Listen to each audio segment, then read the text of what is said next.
This is David Wheaton. The following is a short take from the Christian Worldview radio program. You can hear the full program at thechristianworldview.org.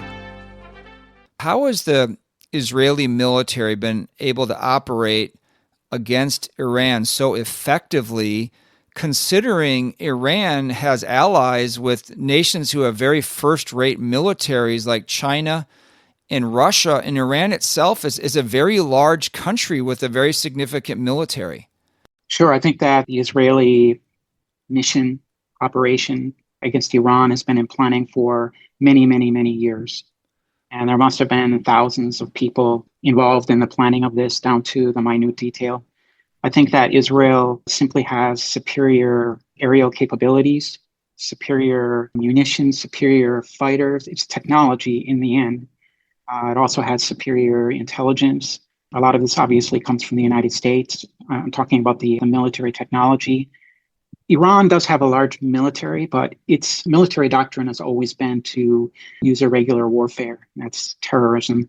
And so, as you mentioned in the opening of this program, October 7th, 2023, when the Hamas, they're backed by Iran, when they attacked Israel, that really spelled the beginning of the end of the Iranian proxy system, because Iran has always tried to avoid a direct conflict with Israel by having the proxies, having a conflict with Hamas and with Lebanon, with Hezbollah and with Houthis in Yemen.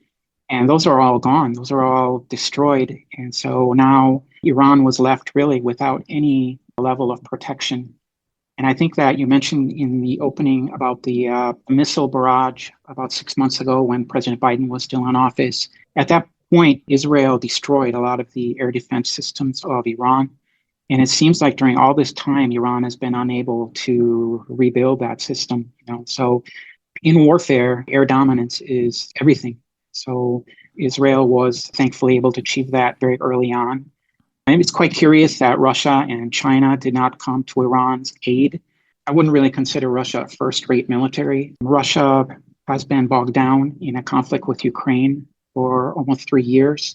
So there's obviously serious problems with the Russian military, with the technology, with the command and control, because Russia has never achieved air dominance in Ukraine, and that's why it's not succeeding. The Chinese, I think they're very dependent on Iranian oil, and they did not want to get involved, in my opinion, because they didn't want any destruction coming to the petroleum facilities within Iran, and they didn't want anything to happen to the Strait of Hormuz, where just large amounts of oil goes to China as well as to Europe and the rest of the world. So it's kind of very interesting that in the end of it, Iran was all by itself and was completely humiliated by Israel. So as I mentioned in the earlier section, as long as the Islamic leadership is in power, they're going to try to rebuild, and they're going to try to seek revenge on Israel.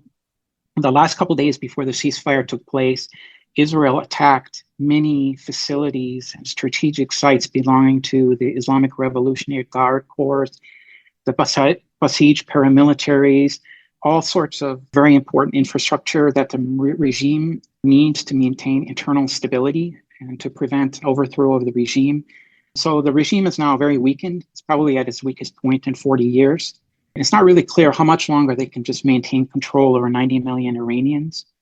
But as I mentioned earlier, the ceasefire really keeps the regime in place and it allows it to regroup.